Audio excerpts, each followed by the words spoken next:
Still don't really understand how it works, but it works phenomenal. You know, today I feel like a completely different person. It's a bar that has a light that you follow with your eyes, and then it has two little buzzers that you hold on to that buzz back and forth in correspondence with the light, and then you have headphones that make an auditory noise at the same time. Hello and welcome to Recovery Soapbox, brought to you by Brighton Recovery Center. If you like what you hear today, you can find us on iTunes, Stitcher, or Google Play, or anywhere where you like to listen to your podcasts, actually. Just look us up at Recovery Soapbox. Today we have with us Tom Perry. He'll be talking to us about EMDR and his amazing adventures through that process. I've had the honor of being able to watch you, Tom, in some pretty phenomenal processes, and I've got to say it's one of the most inspiring cases I've ever been a part of, which is of course why you're here.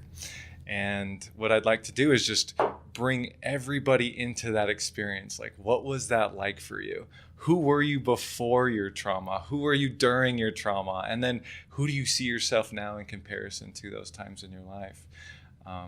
I know that this is the first podcast you've ever done, and we're so glad that you were willing to do this for us. But if you don't mind, just tell us a little bit about yourself and what brought you here today. Well, for me, there was a real traumatic thing that happened that brought me to Utah. But I had gotten sober in California, and I was sober I've been sober for 14 years now. But Nice. When I first got sober, what happened was I was going through a divorce, and my son was there and at home, and we were selling the house, and I got really drunk and was out of control and fighting with my ex, and she locked herself in the bathroom and called the police. And then when the police got there, she came out and told the cops the whole story, and the cops are there, and she's like, well, I'm taking my son. She's going to take my son to a hotel or a friend's house or something. And I told the cop, I go,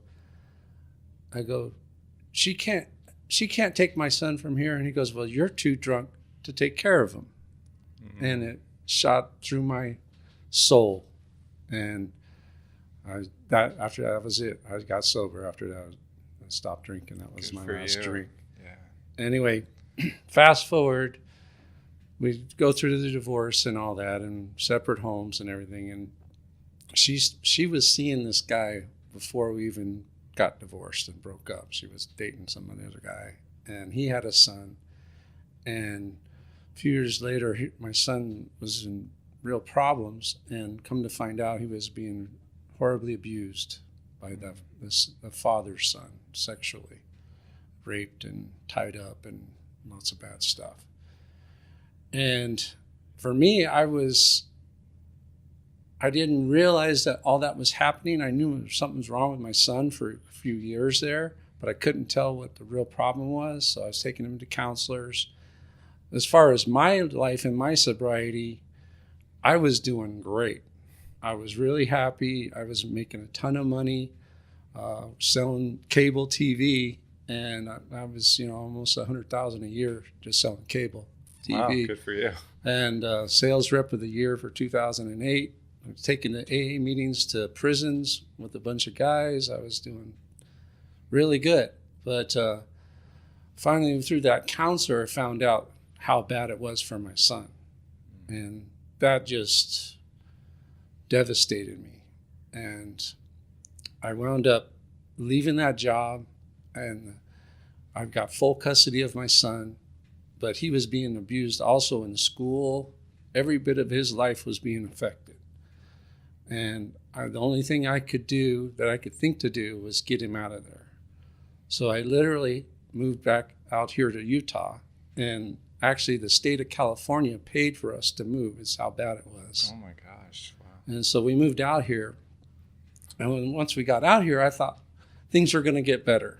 Sure. Right? I thought, I got to get another job out here and make a bunch of money, and he's going to be well. Well, turns out it got worse. really worse. He wound up trying to commit suicide a couple of times, started using drugs, and I put him into University of Utah, for a month. He got out, got back home doing better, and then he started failing in every class in school. And that's when he was doing drugs. And then I was going to take him to another facility, and his mom got wind of it, and he said that he wanted to kill himself to her. And it got back to the courts in California that he wants to kill himself. So then I put him into Primary Children's Hospital for another month and a half. And in the meantime, I worked out with a family member, was a principal at Heritage School, down in Provo, which is a, inpatient facility. And I wound up putting him in there for 2 years. Through all of that, I fell apart. I couldn't handle it. It just crushed me. And, I was in AA still not drinking, but every time I go to a meeting, I just talk about him, break down and cry, be a train wreck, And I didn't have, my sponsor was in Mexico. He lives down there now. And so I didn't really have a sponsor. It wasn't doing anything for me. It was all for him. And I couldn't break out of it. I broke into a really bad depression. After the 2 years he's in Heritage, he graduates, but he said he wanted to move back to California with his mom, which was completely insane. But I was such a wreck. Maybe that was why. I don't know.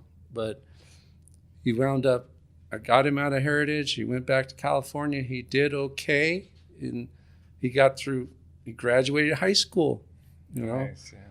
He was failing every class, before every class.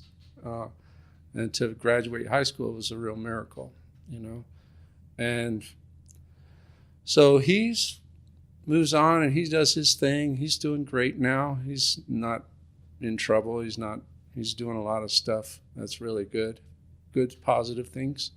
But my life was still a disaster. Right. And I wanted to kill myself several times. I couldn't even tell you how many times. And I felt like I couldn't take these issues to the meetings. I really didn't have a sponsor. I was hitting the meeting once in a while. And so my son came out to visit me. And when he came out to visit me, he told me that it was all a lie, that what happened to him. Oh, so all your trauma you'd been through was for nothing, basically. Exactly. Yeah. And he actually told me on a ski lift up in Brighton, and I was on the lift, and when he told me it was all a lie, Dad, I made it all up, my first thought was to jump off that lift. And it did everything I could not to. Something inside said, don't do it. And I was like, ready to go. And was really angry with him. And deep down, I know he's still lying. That's not true. It was not all a lie. He couldn't have made all that up. But that's what he's saying to make himself feel better. But it destroyed me. And he went back home and to California, and I was really bad. And so I went to a counselor through my work, and I told him, I went to see him 2 times, and I told him my whole story, or at least the worst of it. And after the 2 sessions, he goes, I can't help you. And he goes, but I do know somebody that does this EMDR stuff. And she's really good at it, and let's set you up with an appointment. And so I was like, okay, yeah, sure, go ahead and set me up with an appointment. And I walked out of there and going, great. I can't get any help. And they want me to go see this quack about EMDR. And I was like, I ain't doing that. I go to my personal doctor and I get some antidepressants. And they seemed to help for a little while. He tried this one and it messed me up. He tried another one and it helped a little bit, but not a lot. And then after a couple, 3-4 months, it didn't even feel like it was doing anything. Still really depressed. And when I walked out of that session with that counselor, my first thought was, you're beyond human help. And it was really hard to deal with that thought. And anyway, after trying the depressants and not working, I was like, the only thing else I can think to do is go back to AA and find a sponsor. And so I go to these meetings up in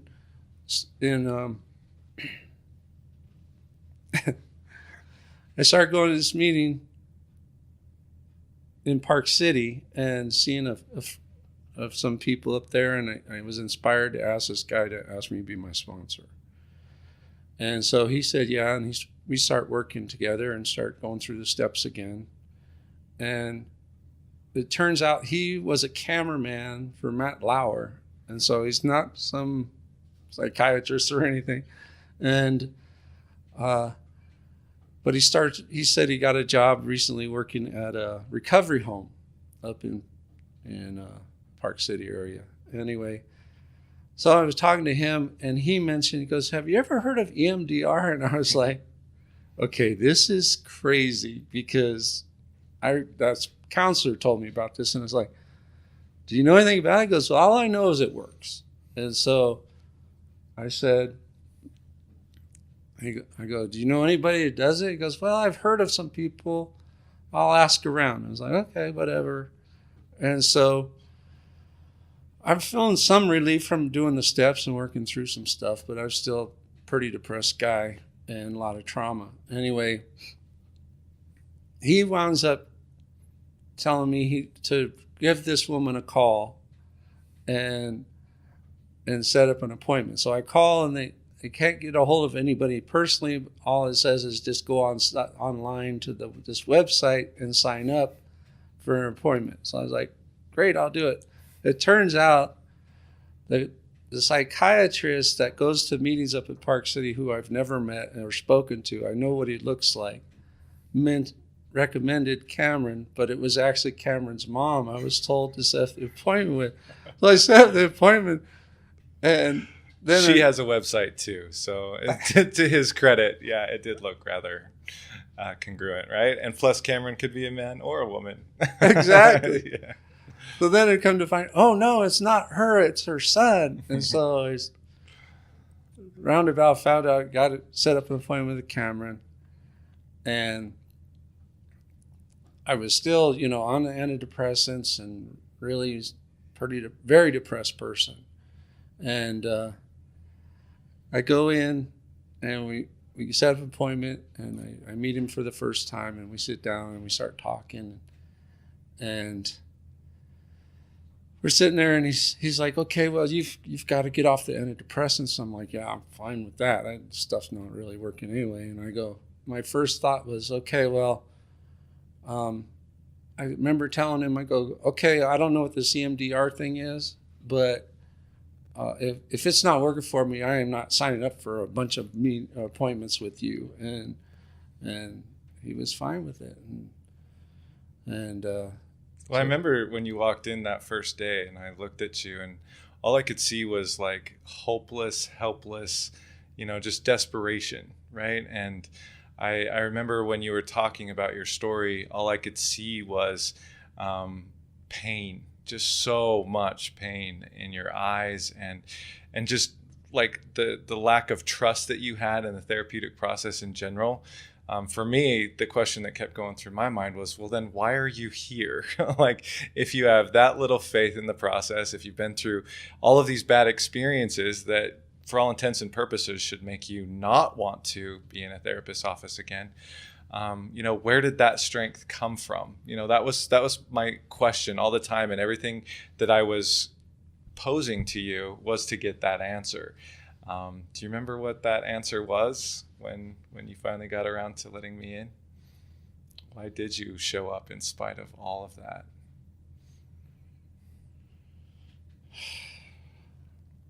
That's tough. I don't remember the answer to that one. It was like right what you just said. You said, I was beyond human help. Yep. I needed to surrender to something bigger than me. And I felt like after I had done that this is where I was led. That was your answer. Oh, yeah. Remember that? Yeah. Right. I certainly do remember that. And so you didn't want to be there, but you felt like that by working the program and your higher power connection, that had led you to that place, sitting in front of me in that moment, in spite of being rejected by your previous therapist. And so you didn't know why you were supposed to be there. You didn't have any idea what we would even do if you were there. But there you were, trusting that you were being led into something that was bigger than you really fully understood. That's how you conveyed it to me. Oh, yeah, absolutely. I felt like killing myself is not the right thing for me to do. I'm meant to be here. Yeah. And I'm meant to be doing something in this life. And, but I couldn't get out of the depression. No, but there was something in you that wanted out. Yep. Like you knew there was no way you were going to stay there forever. You didn't know how, but I think to your credit, the most amazing part of your personality is that you don't give up. Like even when you know that there's no hope out there and everything is proving to you that you should give up, you don't. Yeah. And I think that if you didn't have that in you, that fortitude to lead you forward, you never would have kept going long enough to meet me. Absolutely. Yeah, that's a credit to There's you no for doubt sure. about that.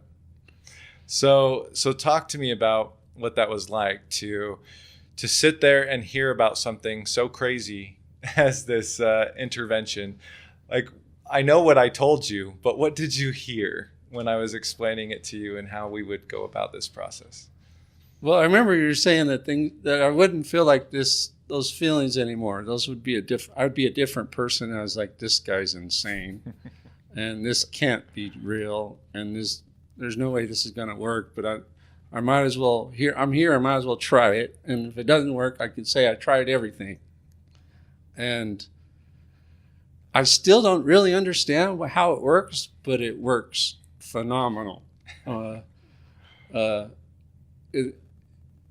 Today I feel like a completely different person than I was. Oh, absolutely you are. But talk about that process. Like, what was it like? You told us what it was like to hear about it for the first time. Okay, this guy's a quack. He's making me, snake oil salesman promises that are never going to really happen. But what else am I going to do with my time? Mm-hmm. But then you started the process. So I explain what's going to happen. You reject it, but keep going. Mm-hmm. What was EMDR like for you to sit down and go through it for the first time? Explain those thoughts and feelings and everything that you were going through as we started that together. So I felt like this isn't going to work, but I'm going to try it. And I'm going to go ahead and commit myself to doing the best I can with it, because I need to get better and I need to be healthy and be a better person. And I mentioned about the book, and you had me pick up that book, which I did, and I started reading it, and I started hearing the similarities in the book about what these other people had gone through and how they got better. And it made me believe, well, maybe this can work for me. And I mean, literally, I think the first session, I felt a big release.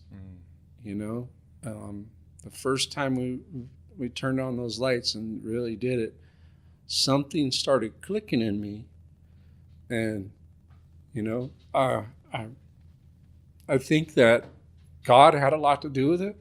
I think trusting, which has been really hard for me to trust anyone, made a big difference. And, just being willing to be willing. Yeah. No matter what, right? Yeah, willing to take a chance. And, doing something you've never done before. Right. And Neil, I don't know if you can find this online somewhere, but if you could post a picture of what an EMDR, we call it bilateral stimulation device, looks like. It's a bar that has a light that you follow with your eyes, and then it has two little buzzers that you hold on to that buzz back and forth in correspondence with the light. And then you have headphones that make an auditory noise at the same time. And, not all EMDR practitioners will use this kind of device. Sometimes you'll just follow their fingers. Sometimes you'll just hold two buzzers that buzz as they talk. Some people even just tap on your knee.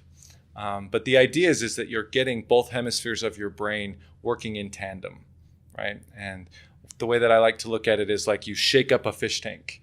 It looks totally clear and fine until you shake it up, and then everything comes up to the surface and it's all cloudy.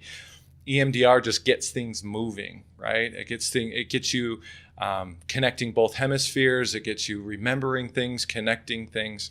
And the way that I've described it is like everything that happens during REM sleep, but while you're awake. So you've got, loose association memory, which is everything that your brain does, just grabbing random memories, facts, figures, and thoughts all day long, and then crunches them together and then stores it as memory. But our eyes go back and forth why we do that, right? And I don't know any science that tells us why we do that yet, but we do. And for some reason, the brain likes it. So, it's a natural process that it uses to deal with trauma. But when we are in traumatic experiences, we don't go into REM sleep. We don't allow ourselves to go that deep because we're waking up several times a night, sometimes not sleeping at all, adrenaline coursing through our bodies. So memories never get stored. When they're traumatic like that, then they get this hard encasing around them. And the brain may try to store them, but it can't because it's got that trauma piece to it.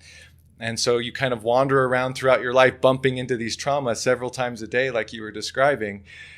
Something's a trauma when you think about it all the time, right?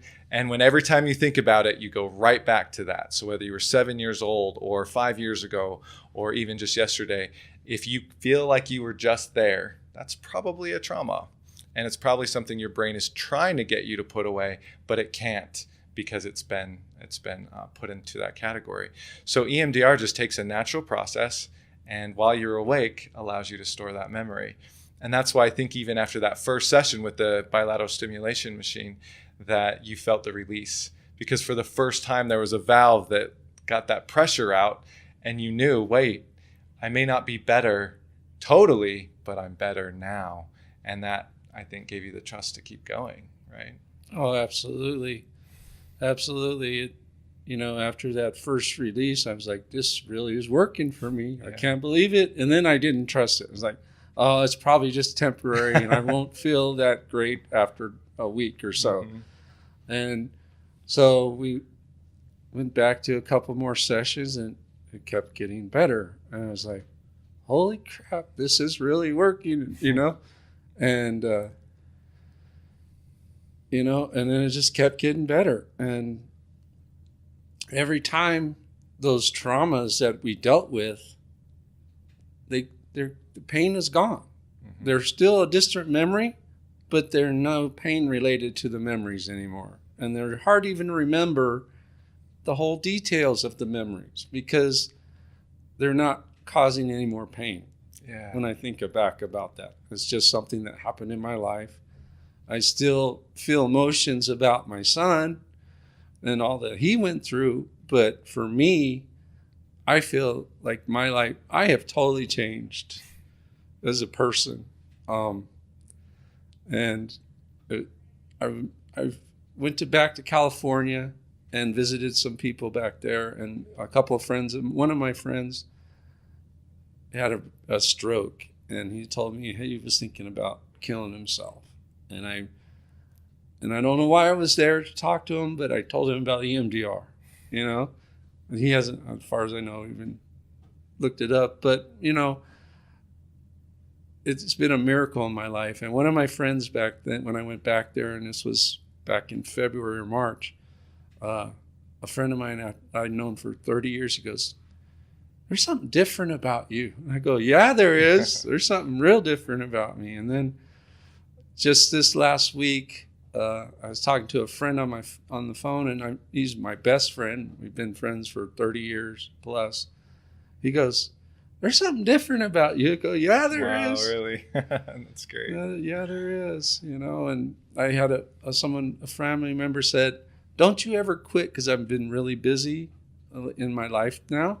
When I was really not busy in my life, I was just busy being miserable. And they go, don't you ever quit? I go, I used to think I was a quitter, but I'm not a quitter anymore. So. Oh, I don't think you've ever been a quitter, man. I watch you push through things that most people would quit, and you just didn't. I mean, even when you were looking at me in those early days saying, that I was crazy for thinking that what I was saying was true, you kept going anyway.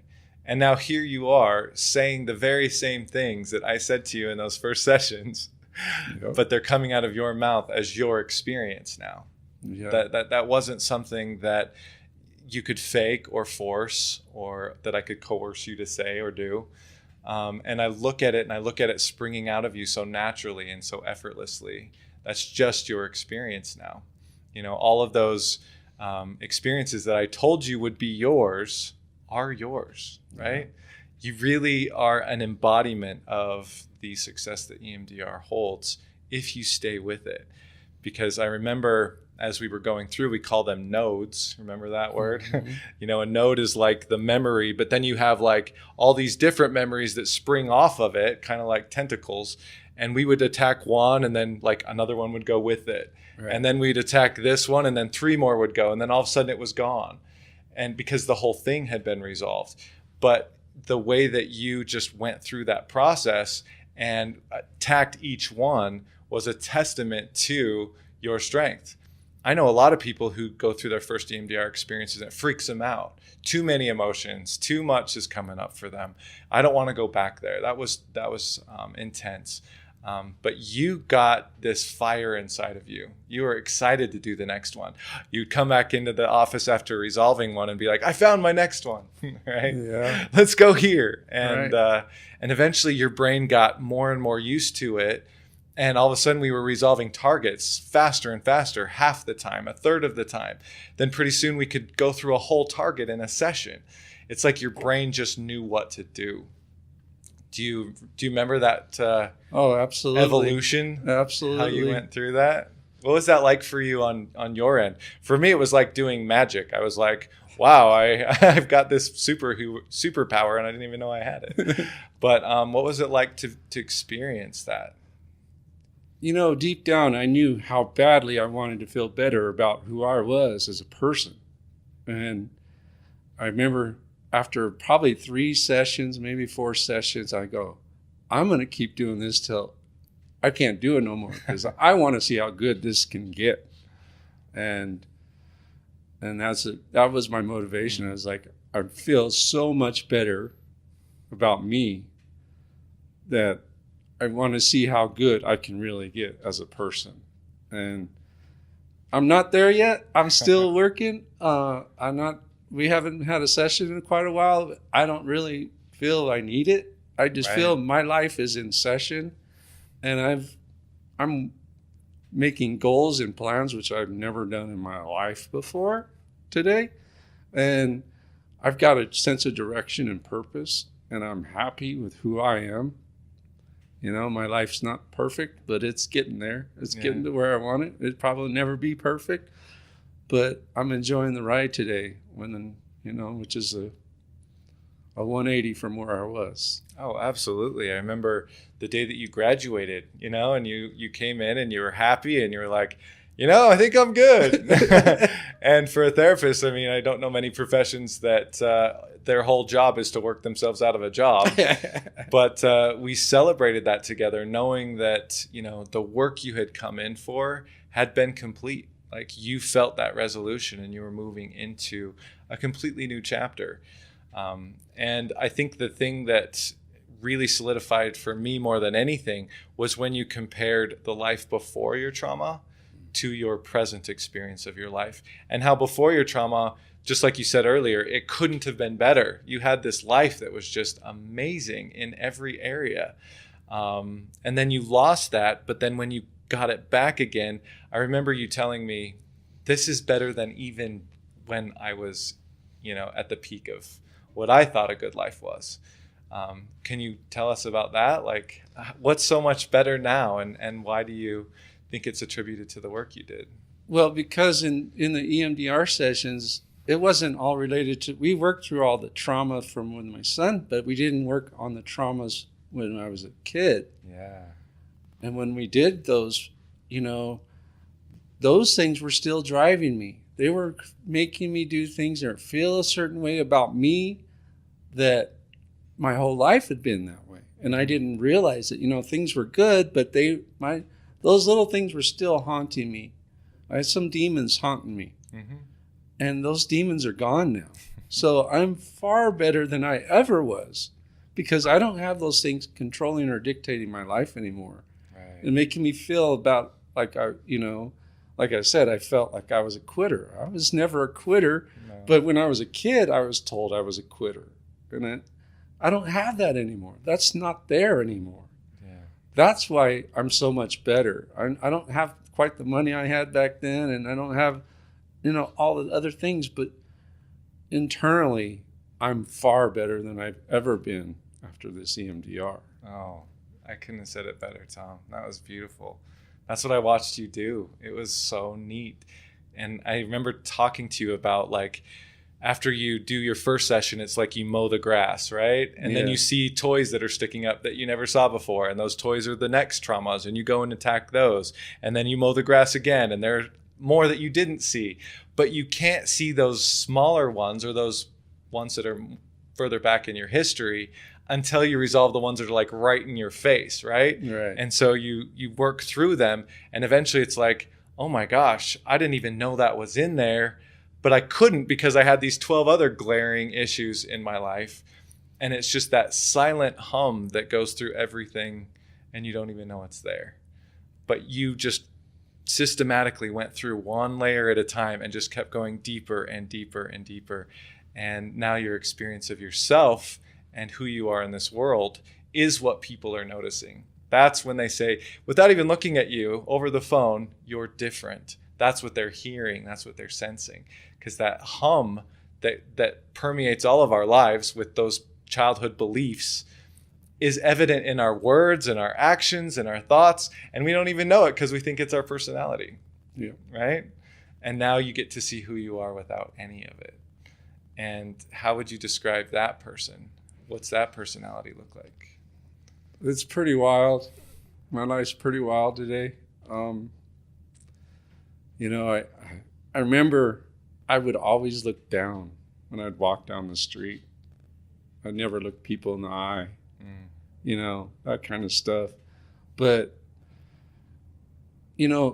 like I remember telling Kamrin, as we started getting close to the end, I was like, I have way more energy than I used to have.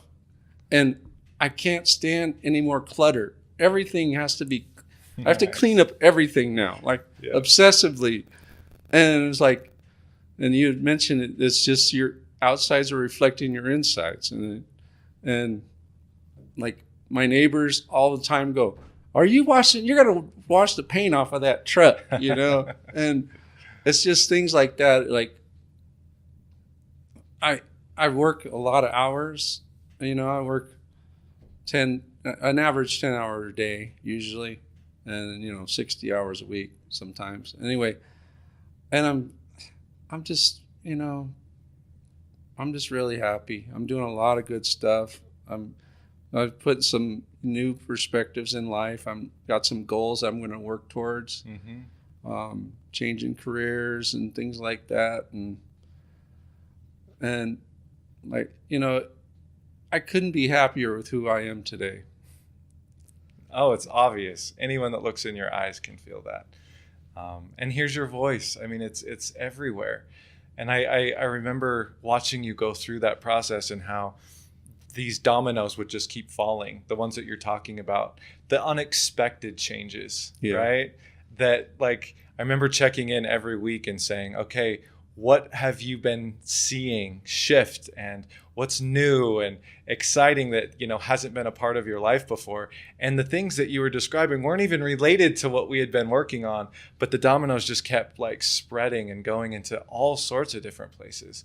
And it was just exciting. It was like you were finding out who you were in the world for the first time, and seeing like, oh, without all of this weight, without all of this trauma, I love who I am. I love my place in this world. And the things that you were just dealing with weren't okay anymore. It wasn't okay to just have a dirty house or a mediocre job, or, go for the makeup girl in the mall. Exactly. Right? Like you got so much confidence out of that. And for me, it was like watching that Peter Pan show, with Robin Williams, when the Lost Boys are like pushing on the old Peter's face, and then they squish it back and they're like, oh, there you are, Peter. Right? That was you. You were seeing, you had moved far beyond a point of happiness in your life, but you were still there. Yeah. And you uncovered it. And it was just so beautiful. So I'm just curious what you would tell anyone who is hearing about EMDR for the first time as a possible intervention for dealing with trauma, and is thinking about moving in that direction with their therapist, or even trying to find a therapist. How would you encourage them or support that for their process? I would probably say that if you've been directed to EMDR, there's probably some real trauma in your life, and it may not work for you, but why not give it a chance? What do you got to lose?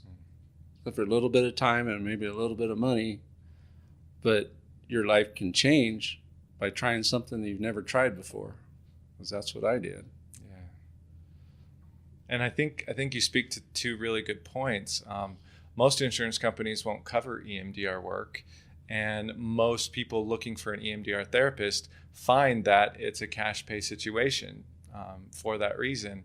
And, that's a huge deterrent. If somebody doesn't know the value of something before they're paying for it, it's hard to fork out that kind of money, right? And I think so many people miss out on a process that they would probably pay 10 times more for if they knew that this was waiting at the other end. Wouldn't you agree? Oh, absolutely.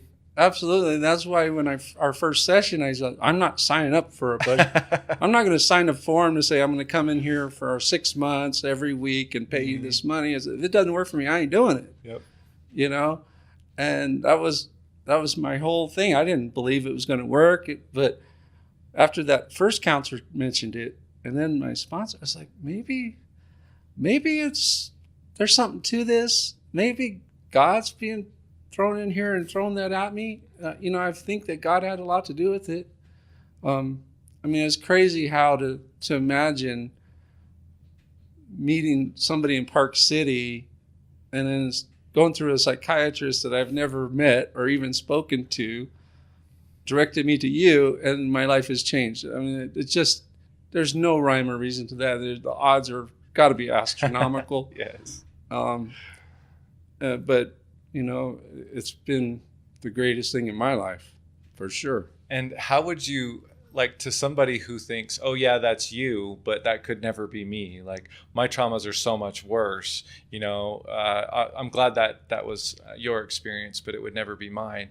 How would you speak to that pessimism or that doubt? Well, I'm sure there's a lot more traumas that other people probably felt a lot worse than me. But even the little things actually did a lot too. Mm-hmm. When I was a kid, I didn't think those little things affected me today as they did. And they really did. And I had a really pretty tough childhood. I was beaten up a lot. Yes, you were. Little white boy in inner city California. Yeah, 4 white families in my neighborhood, and I was the only one with blonde hair and blue eyes. I had to have nose surgery when I was 17 to reconstruct some of my nose because it was broken so many times. But yeah, I had a tough life, but, you know, I think for anybody this could help. And I have gone to my own family, to everyone in my family. I'm like, you gotta try it, you gotta try it, you gotta try it. Yeah. Because I think everyone can benefit from it, from the worst to the littlest. If you had trauma in your life, and I don't think anybody in this world goes through life without trauma, No, this can help. I agree. Yeah. And I love that it's coming from someone who was the most pessimistic, right? Oh, yeah. And how would you assign value? So somebody who's never done EMDR, who is financially strapped as it is, and is looking at this as like their last hope or an option, like I need this.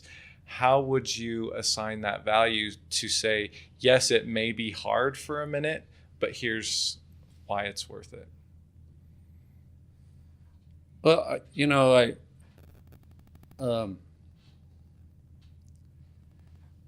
it's hard to do that. It's hard to put a price tag on something that you don't believe is going to work. But I was on the verge of suicide a lot of times, you know, coming before I was seeing you. And so here we go. Here's an option. You kill yourself or go to EMDR. You know, Okay. how well, when much you is put it that like worth? that, yeah. You know, and today I am financially way better than I was before I met you, Okay. actually. And that's due to my life changes. You know, I was throwing away a lot of money and spending a lot of money on stupid stuff to try to make me feel better, and I'm not doing that anymore. So believe it or not, spending the money, actually I've probably doubled the amount of money I have in the bank today that I had when I met you. Wow, that's incredible. So That's a testimony I didn't even know would come out. I think that's perfect. If I was in any position that needed that and heard you say what you just did, I would do what I needed to do to make that happen. And I think that's what is so neat about working here at Brighton. Right now we have 4 different therapists who are EMDR trained, and it may not be suicide, but it's still that same choice. Do I live or do I die? And how do I take that to the next level? And so when we admit those who are seeking our assistance and our help, I'm always looking for, you know, that trauma piece. Is this person going to benefit from an EMDR experience? Because we only have 30 days with somebody here, and you know what happened in your first 30 days, you know, and you know, how do we structure and target and focus on what's really important to give someone enough of an experience in those 30 days to want to go look for an EMDR therapist when they're out, and to keep that work going and to make sure that they don't give up. Because I think once somebody tastes it like you just did, like it's a hunger. It's something that you can't get enough of after that, right? Like, right. like you said, I just wanted the next one and the next one. How much better can this be? I remember when I first interviewed you, and I said, okay, well, how will you know that therapy was successful? Right? How will you and I both know that you're walking out of here with exactly what you walked in looking for? And the only thing that you could outline at that time was issues related to your son. That's all you could see. That's the only thing you thought was, you know, the issue. But when you look at the amount of time that you and I worked together and the amount of time that was spent on that one issue, it's a fraction, right? It's the littlest thing. And that's what I think most people in their recovery process do, is they think, oh, if I can just overcome this one thing, then I'll be fine, without realizing all of that layered experience that affects every single day. And I think you did a great job of outlining that and showing us what that looks like. Because we think we know, right? We think we know what our trauma has done to us or what it keeps doing to us. But until we resolve the big ones, we never have a chance to see the rest. Right? Well, I really appreciate you coming in today. Was there anything else that you'd like to say or let people know who are in a position like the one you were in before you started? All I can say is I feel like a different person today, you know, and what I've said already, and how grateful I am to you and you being there for me, and You know, I just can't say enough about how this has been the greatest change in my life. And that's all I got. Well, thank you, Tom. And I just want to encourage anyone that's listening to this that, you know, has been struggling or wants to, you know, make improvements in their lives, but maybe regular talk therapy isn't getting you there, or you're wondering why, like, I've been in therapy for the last 3 years and I don't feel any different, or how come I feel great in the therapist's office, but then 2 weeks later I feel the same way again. If those things are part of your experience, I would just encourage you to look into an intervention like this, because like you said, Tom, you kept waiting for it to come back. You know, like, I think we've all had those epiphanies where we think our lives will never be the same again.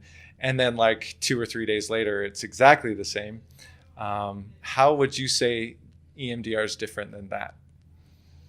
Yeah, that's those things that, like I said, it haunted me and dictated my life, and those traumas aren't there anymore. You know, they're just not there. They're not those things that used to haunt me and make me feel like I was worthless and I'm not good enough and I'm a quitter. I know better. Yes. That's somebody else. It's somebody else. And that's the best way I can describe it. It was like, that's who I used to be. That's not who I am today. It's some other guy. Yeah. That guy that was totally traumatized, and it's not me anymore. I love it.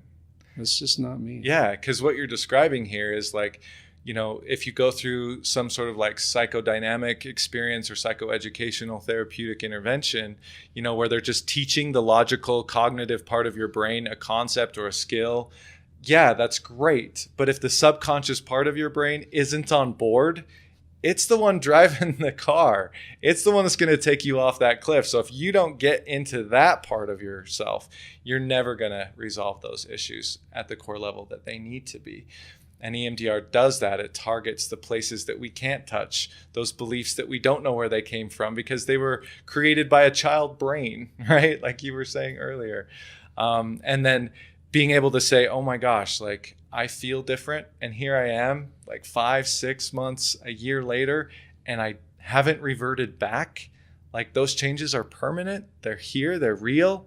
I don't have to fear that I'm going to feel that way or be that person again anymore. Like, that, I think, is the most amazing experience that a human being can have, is to watch that process unfold.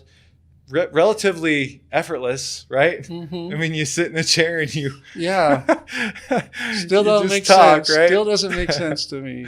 No. For those of you who don't know what that's like, it's pretty nonsensical when you're sitting in a chair watching lights go back and forth, holding buzzers, and thinking, okay, so me just talking about random stuff that's going through my head is going to resolve my trauma. I can't imagine what that looks like to somebody, but watching you go through it has made me a firm believer in something I was already, or thought I was already firm in. And I appreciate you sticking with it. I appreciate you coming out today and talking to me, and, you know, helping other people to see that there is a life-saving process out there that if they want to take advantage of, they can. And I think that you have had a compelling way of delivering that story and inspiring those that are able to hear it as well. So I appreciate you being vulnerable and talking about things that most people wouldn't. I really hope this does help somebody. That's my goal here today. So good. Well, thank you so much for listening. Once again, if you want to hear any more of the amazing podcasts that Brighton puts out, please join us on any of the media outlets, Stitcher, Google Play, iTunes. Just type in Recovery Soapbox and we'll be there. What will we be doing? Providing lots more of these. We try to make them well-rounded and give an experience of all the different avenues of hope and different people's journeys that get us back to a place of healing and, just being ourselves in a way that we couldn't ever be before.